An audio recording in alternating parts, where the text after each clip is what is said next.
திருநெல்வேலிக்காரன் தான் நான். இன்றைக்கி நம்ம என்ன செய்ய போகிறோன்னா வீட்டிலே சிக்கன் பிரியாணி செய்ய போகிறோம். அதுக்கு என்னென்ன தேவைங்கிறத வந்து நம்ம பார்க்கலாம். இப்போ வந்து இஞ்சி பூண்டு பொடி உள்ளியை வந்து ஒரு மிக்சி சாரில் போட்டு நல்லா அரைச்சி வச்சுக்கலாம்.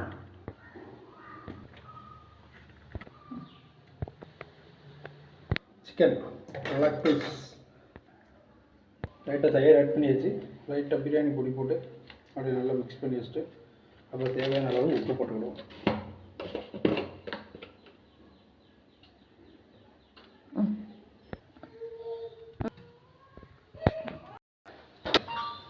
அடுப்பு ஊற்றி வச்சுட்டு அப்படி தூக்கி போட்டு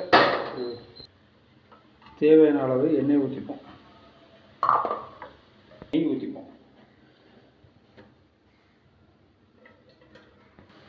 பட்டை ஏலக்காய் பிரியாணியில் கசகசை எல்லாத்தையும் போட்டு நல்லா அப்படி ஒரு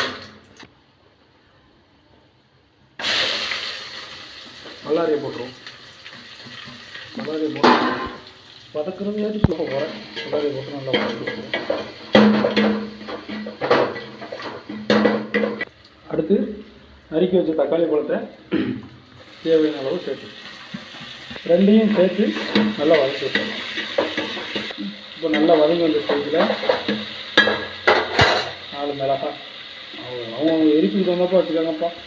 4 மிளகாய், புதினா, கொத்தமல்லி ரெண்டையும் நல்லா போட்டு ஒரு கிண்டி விட்டுருவோம்.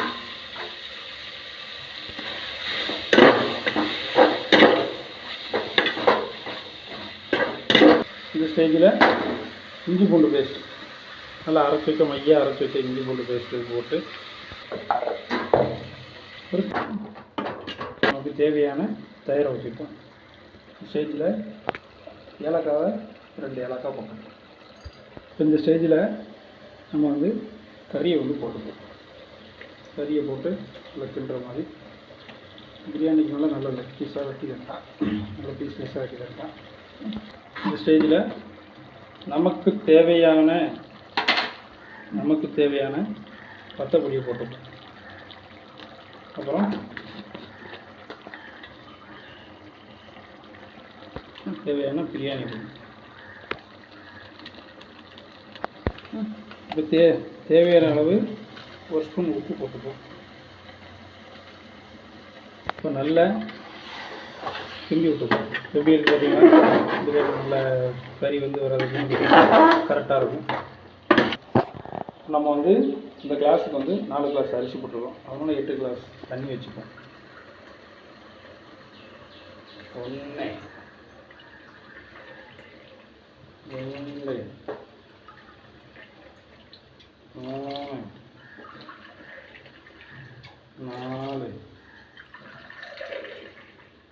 5 6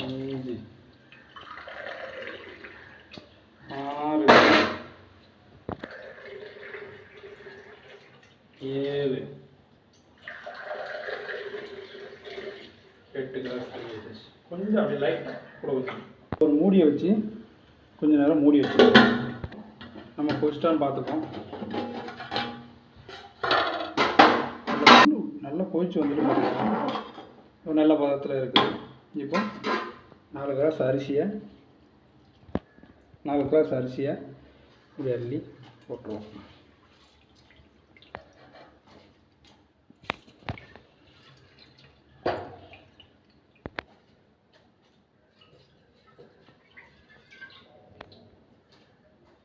அரிசி விளையாடும் போடு. இப்போ நல்லா கிண்டி விட்டுப்போம்.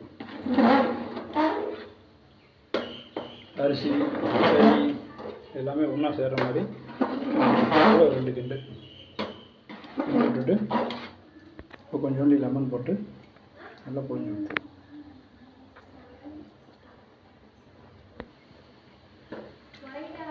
உப்பு கரெக்டாக இருக்கான்னு பார்த்துட்டு போட்டுப்போம். அது கொஞ்சம் போல் உப்பு போட்டுப்போம். கிண்டிட்டு மூடி வச்சுப்போம். எப்படி இருக்குன்னு பார்ப்போம். ஃபஸ்ட்டு மூடியை ஓப்பன் பண்ணிவிட்டு மணக்கும் பிரியாணி ரெடி. இந்த ஸ்டேஜில் நல்ல ஒரு கிண்டி விட்டுருவோம். தண்ணியெலாம் நல்லா ஊற்றணும் பார்த்தீங்களா, கறியெல்லாம் உடஞ்சிடாமல் ஒரு கிண்டு கிண்டி. இதுக்கு மேலே ஹை ஃப்ளேமில் வச்சோம்னா கீழே அடி பிடிச்சிடும், லோ ஃப்ளேமில் வச்சுருவோம். மூடி வச்சுருவோம். பிரியாணி எப்படின்னு பார்த்துட்டு தண்ணி கொஞ்சம் மட்டும் வச்சுருக்கா ஒரு கிண்டு கிண்டு விட்டுட்டு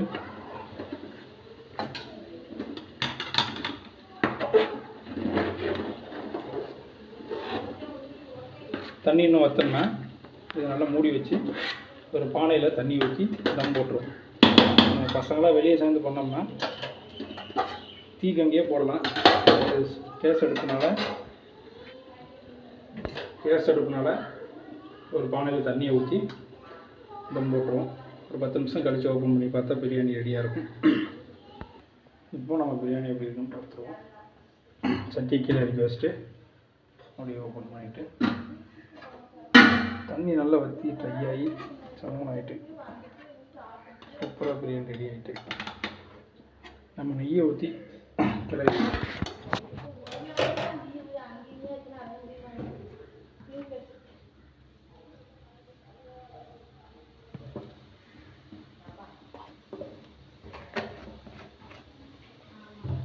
நெய்யை ஊற்றியாச்சு. நெய்யை ஊற்றி நல்லா ஒரு கிண்டு கிண்டிடும்.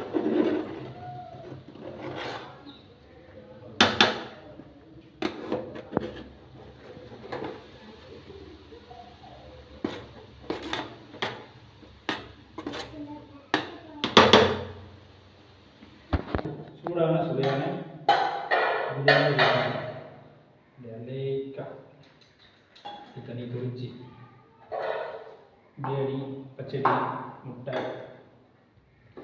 நமக்கு தேவையான அளவு டேஸ்ட் பார்த்துக்கணும் எப்படி இருக்குது. அப்புறம் இதெல்லாம் சாப்பிடுவோம்.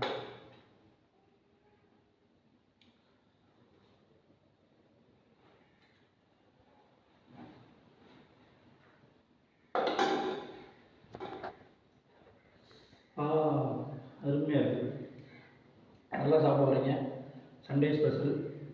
இது மாதிரி நீங்களும் பிரியாணி செஞ்சு பாருங்கள்.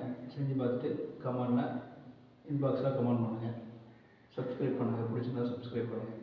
நன்றி, வணக்கம். நான் உங்கள் நெல்லை நண்பன்.